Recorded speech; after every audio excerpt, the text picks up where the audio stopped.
بسم اللہ الرحمن الرحیم۔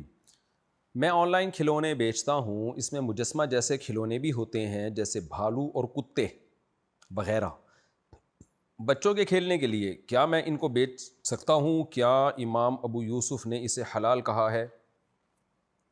دیکھیں، تصویر خاص طور پہ جو ہاتھ سے بنی ہوئی تصویر یا مجسمہ، یہ اسلام میں حرام ہے۔ چہرے کی تصویر کی بات کر رہا ہوں۔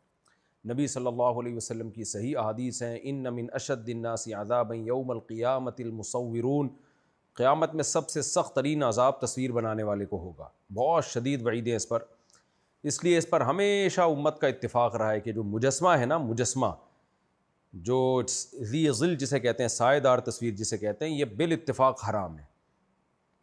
چاہے اس میں بچوں کے کھلونے ہوں، چاہے بڑوں کے مجسمے ہوں، چہرے کی بات ہو رہی ہے۔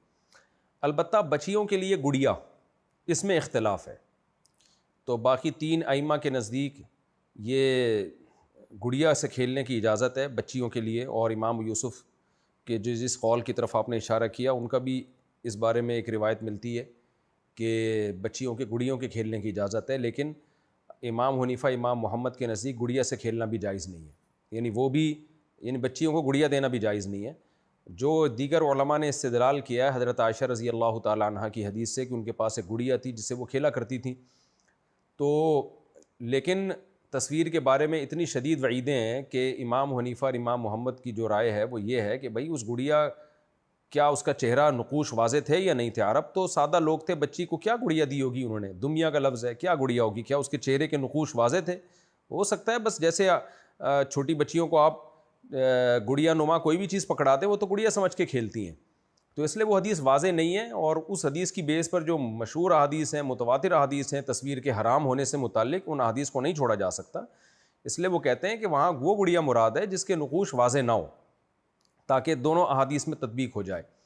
لیکن چونکہ بہرحال ایک اختلافی مسئلہ ہے، تو اس لیے احتیاط تو اسی میں، فقہ حنفی میں فتویٰ بھی اسی قول پر ہے کہ بچیوں کو بھی آپ گڑیا نہیں لے کے دے سکتے۔ اگر لے کے دینی ہے تو اس کا چہرہ خراب کرنا پڑے گا۔ جیسے میں اپنی بچیوں کو گڑیا دلاتا ہوں تو بچیوں کو خود پتہ ہے کہ اب ہم نے اس کے آنکھ جو ہے نا ضائع کر دینی ہے، ناک کو مس کر دینا ہے، تو بچیاں ہماری یہی کرتی ہیں کہ جیسی ہی گڑیا لی، ان کو خود سے پہلے سے پتہ ہے، وہ منہ پہ ٹیپ لگا دیا اس کے، اور اس کی شکل بگاڑ دی اس کی، تو اس طرح کرتے ہیں بچے۔ تو احتیاط اسی میں ہے، احناف میں فتویٰ بھی اسی قول پر ہے۔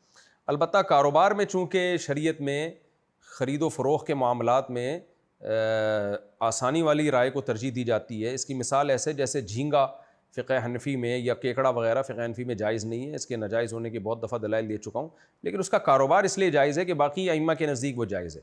تو کاروبار کے حرام ہونے کے لیے ضروری ہے کہ چاروں ائمہ کا اس کے ناجائز ہونے پر اتفاق ہو، تو اس لیے آپ گڑیا کی حد تک خرید و فروخت کی گنجائش ہے، لیکن جو باقی کھلونے آپ نے رکھے ہوئے ہیں، بھالو اور کتے متے، یہ جائز نہیں ہے، کیونکہ بچیوں کی گڑیا سے کھیلنے کی اجازت ہے بعض ائمہ کے نزدیک۔ تو گڑیا کی حد تک تو خرید و فروخت کی گنجائش دی جا سکتی ہے، لیکن بھالو وغیرہ یا کتے جو اس کے مجسمے ہوتے ہیں، ان کے جواز کی ہمارے علم میں کوئی دلیل نہیں ہے، اس سے آپ اجتناب کریں۔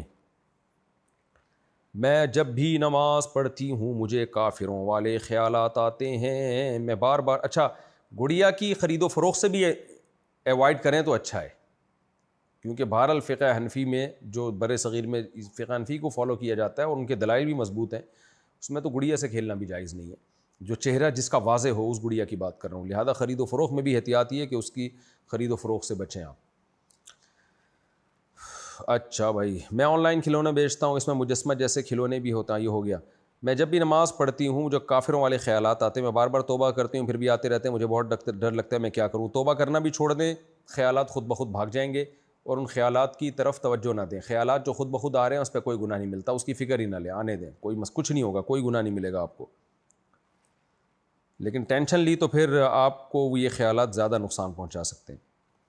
میرا بھائی کسی شادی شدہ عورت کے چکر میں پڑ گیا اور اس سے شادی کی ضد کر رہا ہے، ہم نے ہر طرح سے سمجھایا مگر دونوں ماننے کے لیے تیار نہیں ہے، ہمیں کیا کرنا چاہیے؟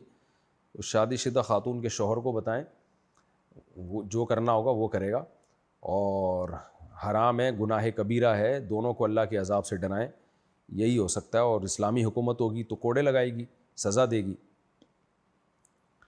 میری جاب ایسی ہے کہ روزانہ ایک شہر سے دوسرے شہر تک جاتا ہوں، کبھی 50 کلومیٹر، کبھی 200 کلومیٹر تک بھی سفر ہوتا ہے۔ رات دیر سے گھر آتا ہوں، اپنی گاڑی نہیں ہے، پبلک ٹرانسپورٹ میں جاتا ہوں، نماز کا کیا حکم ہے؟ نماز کا حکم یہ ہے کہ کسی قیمت پہ بھی نماز قضا کرنا جائز نہیں ہے، اور مجبوری میں یہ کر سکتے ہیں ظہر کو آخری وقت میں اور عصر کو اول وقت میں پڑھ لیں، مغرب کو ڈیلے کر کے آخری وقت میں لے جائیں اور عشاء مقدم کر کے اول وقت میں پڑھ لیں۔ اس طرح سے ٹھیک ہے، نماز نہیں آپ کسی صورت میں قضا کر سکتے، خوب سمجھ لیں۔ بس میں اگر نماز کا ٹائم ہو جاتا ہے تو مجبوراً بس میں بیٹھے بیٹھے پڑھ لیں، لیکن اتر کے پھر اس نماز کو دہرا لیں آپ۔ شوکت علی انڈیا سے، کیا بہن کو زکوٰۃ اور صدقہ فطر دے سکتے ہیں؟ اس کے پاس رہنے کے لیے ایک کمرہ ہے، اس کا شوہر کچھ غلط عادتوں میں مبتلا ہے۔ شوہر کے غلط عادتوں سے بہن بیچاری کا کیا تعلق ہے بھائی؟ بہن کو زکوٰۃ صدقہ فطر دے سکتے ہیں، بلکہ ایسی بہن تو زیادہ مستحق ہے، اس کا شوہر غلط حرکتوں میں پڑا ہوا ہے، اس کو تو زیادہ ضرورت ہے کہ اس خاتون کو سپورٹ کیا جائے۔ بچے کی ولادت کے بعد اگر 40 دن کے بعد بھی بلیڈنگ ہوتی رہی ہو تو کیا حکم ہے؟ 40 دن کے بعد بھی بلیڈنگ ہو رہی ہے تو 40 دن کے بعد نماز شروع کر دے، عورت غسل کر لے اور وہ پاک ہو جاتی ہے تو نماز بھی شروع کر دے، اور میاں بیوی کا ریلیشن بھی جائز ہے، تو وہ پھر استحاضہ کا خون کہلائے گا۔ کیا خاوند کا مال بیوی اپنے میکے میں دے سکتی ہے؟ میرے سسرال والے مجھے مجبور کر رہے ہیں اور میری بیوی بھی اپنے باپ کا ساتھ دیتی ہے اور میکے جا کر بیٹھ گئی ہے، جبکہ میں ایک مڈل کلاس فیملی سے ہوں، میں کیا کروں؟ نہیں بھائی، شوہر کا مال بیوی اپنے میکے میں خرچ نہیں کر سکتی، اور اگر آپ کی پرمیشن کے بغیر بیوی میکے جا کے بیٹھ گئی ہے تو شرعاً پھر اس کا نان نفقہ آپ کے ذمے بھی نہیں ہے، جب تک وہ اپنی اماں کے گھر آپ کی پرمیشن کے بغیر بیٹھی رہے گی۔ میں موبائل ایسیسریز کا کام کرتا ہوں، کیا ہول سیل سے قرض پر مال لے کر آگے بیچ سکتا ہوں؟ جی بالکل بیچ سکتے ہیں، جائز ہے۔ اگر حج یا عمرہ میں دھوپ آنکھوں میں چبھتی ہو تو چشمہ لگا سکتے ہیں؟ جی لگا سکتے ہیں۔ کرسچن کو زمین بیچ سکتے ہیں؟ کیوں نہیں بیچ سکتے بھائی، غیر مسلموں سے ہر طرح کے معاملات خرید و فروخت کے جائز ہیں۔ اگر کوئی مزدور کی دہاڑی میں کمیشن لیتا ہو تو کیا دونوں گناہ گار ہوں گے؟ اگر کوئی مزدور کی دہاڑی میں کمیشن لیتا ہو کیا دونوں گناہ گار ہوں گے؟ صرف کمیشن لینے والا گناہ گار ہوگا۔ مزدور کو اگر جاب مل ہی نہیں رہی یہ پیسے دیے بغیر تو مزدور کے لیے تو مجبوری ہے، لینے والے کے لیے تھوڑی مجبوری ہے، تو ایسی صورت میں لینے والے کو گناہ ہوگا، دینے والے کو نہیں ہوگا۔ عورت کو جو مہر ملتا ہے وہ اسے بھائی کی شادی میں دے سکتی ہے۔ عورت کو جو مہر ملا وہ اس کا ذاتی مہر ہے، جہاں چاہے خرچ کرے، بھائی کی شادی میں دے یا بہن کی شادی میں دے، اس کی مرضی ہے۔ حاملہ عورت سورج گرہن میں سفر کر سکتی ہے؟ اس کا شرعی مسئلے سے کوئی تعلق نہیں ہے، شرعاً جائز ہے، باقی میڈیکلی نقصان ہے یا نہیں یہ ڈاکٹروں سے پوچھیں آپ۔ اگر عورت کی وجہ سے اولاد نہ ہو رہی ہو تو مرد دوسری شادی کر لیتا ہے، اگر کسی عورت کے اولاد نہ ہو رہی ہو اور اس کے شوہر کی وجہ سے تو عورت کیا کرے؟ اگر شوہر اولاد پیدا ہی نہیں ہونے دے رہا، حمل روکنے کی تدبیریں اختیار کر رہا ہے تو یہ متعنت ہے، ظالم ہے، عورت شوہر سے طلاق مانگے نہیں دیتا تو پھر عورت کورٹ سے بھی رابطہ کر سکتی ہے ایسی صورت میں کہ بھئی مجھے اولاد چاہیے، کم بخت پیدا ہی نہیں ہونے دے رہا اولاد۔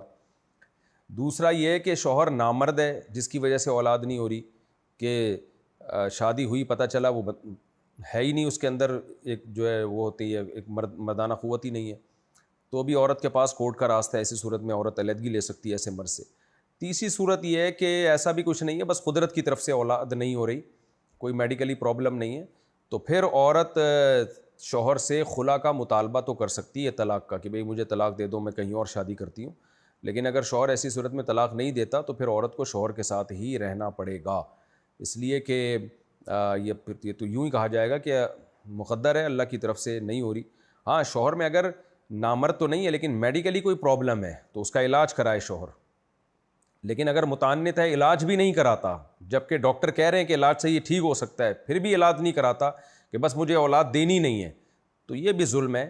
ایسی صورت میں بھی کورٹ کا سہارا لیا جا سکتا ہے، اس سے علیحدگی لی جا سکتی ہے، لیکن کورٹ میں کیس کرنے سے پہلے کسی مشہور دارالفتاء، معتمد دارالفتاء سے پوچھ لیا جائے کہ کیا طریقہ کورٹ میں اپلائی کیا جائے اور کن طریقوں کا کورٹ پھر رعایت کرے جس سے نکاح ختم ہو۔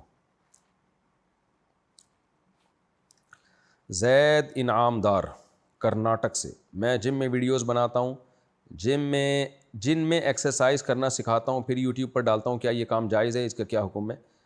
مردوں کی لڑکوں کی ویڈیوز آپ بنا سکتے ہیں لیکن اس میں گھٹنے تک ایریا کور ہو۔ ہم میں اور غیر مسلموں میں فرق ہے. غیر مسلموں کے ہاں سطر وطر کی کوئی حیثیت نہیں ہے, ایک دو دھاگے بھی لگے ہوئے ہوں تو کہتے ہیں بس کافی ہے. اسلام میں سطر ہے بھائی, ناف سے لے کے گھٹنے تک کا علاقہ چھپانا فرض ہے. تو جم والے اپنی ننگی تصویریں, یہ ایک چڈی پہنی ہوئی ہوتی ہے انہوں نے, وہی ڈال رہے ہوتے ہیں. یہ ناجائز ہے, حرام ہے, شرعی حدود کو کراس نہیں کرنا چاہیے. تو آپ جم میں لڑکوں کی ویڈیو بنائیں, یوٹیوب پہ ڈالیں, لیکن اس میں ناف سے لے کے گھٹنے تک کا جو ایریا ہے وہ کور ہونا چاہیے. یہ حیا کے قانون ہیں جو اسلام نے دیے ہیں. ایک لمٹ ہے, اس اللہ تعالیٰ قرآن میں کہتے ہیں نا حدود اللہ, اللہ کی لمٹ اور اللہ کی حدود کو کراس مت کرو. تو حدود سے آگے نکلنے کی کوشش نہ کریں. مفتی صاحب اگر بہن کو میک اپ کرنے پر ٹوکو تو وہ لڑائی کرتی ہے اور زبان چلاتی ہے, کیا یہ صحیح ہے؟ مت ٹوکیں بھائی, آج کل تو سب لڑکیاں ہی میک اپ کر رہی ہیں, آپ کون سے سوسائٹی میں رہ رہے ہو. تو ویسے تو عورت کے لیے, لڑکی کے لیے زینت شادی کے بعد اس کو زینت زیادہ اختیار کرنی چاہیے, لیکن اب یہ کوئی ایسی چیز تو نہیں ہے, حلال و حرام کا مسئلہ تو نہیں ہے. زیادہ سے زیادہ اس کا تربیت سے تعلق ہے. بھائی اب کنواری بچی ہے, وہ میک اپ کرے گی تو فتنے کا اندیشہ ہوتا ہے اس میں. لیکن اب اتنی چھوٹی باتوں پر اب آپ روک ٹوک کریں گے تو اس سے گھروں میں لڑائیاں ہی پیدا ہوتی ہیں. تو اس لیے ان چیزوں میں جب حلال حرام سے اس کا تعلق نہیں ہے نا, تربیت سے تعلق ہے, تو محبت سے سمجھا دیں, مان جائے ٹھیک ہے, نہیں مانے تو بھی ٹھیک ہے. بڑے بڑے مسائل کو فوکس کریں, ٹھیک ہے. اپنا خیال رکھیں اپنے خرچے پہ. اچھا میرے بھائی, قرآن پڑھ کر ثواب کسی کو دے سکتے ہیں, اور ثواب دینے پر اگر وہ کچھ رقم دے تو لینا کیسا ہے؟ ثواب دینے پر تو رقم نہیں لی جاتی کہ میں نے یہ قرآن کا ثواب تمہیں دیا, لاؤ 50 روپے دو. یہ تو جائز نہیں ہے میرے بھائی. اور باقی کیا مطلب ثواب دینے کا؟ بس دعا کر لیں اللہ اس کا ثواب فلاں فلاں مرحومین کو پہنچا دے, اتنا کافی ہے. قرآن پڑھا کریں, بس فوکس کریں قرآن پڑھنے کو, ٹھیک ہے نا, اتنا کافی ہے. سرتاج انڈیا سے اگر کوئی بہت شدید بیمار ہو تو اسی سورہ یاسین سنائیں یا کوئی سورت سنائیں؟ سورہ یاسین بھی سنا سکتے ہیں, کوئی بھی سورت سنا سکتے ہیں, کوئی حرج نہیں ہے اس میں, اگر وہ اس کو تکلیف نہیں ہو رہی. بعض دفعہ بیمار آدمی نہیں چاہ رہا ہوتا کچھ سننا, پھر زبردستی اس پہ کوئی بھی سورت پڑھیں گے اس کو غصہ آتا ہے. اگر اس کو سکون مل رہا ہے, وہ اس کی طبیعت میں انشراح ہے, اور وہ کہہ رہا ہے کہ آپ فاتحہ پڑھ لیں یا فلاں سورت پڑھ لیں, تو اچھی بات ہے, پڑھ دینا چاہیے, فائدہ ہی ہوگا انشاءاللہ قرآن پڑھنے سے.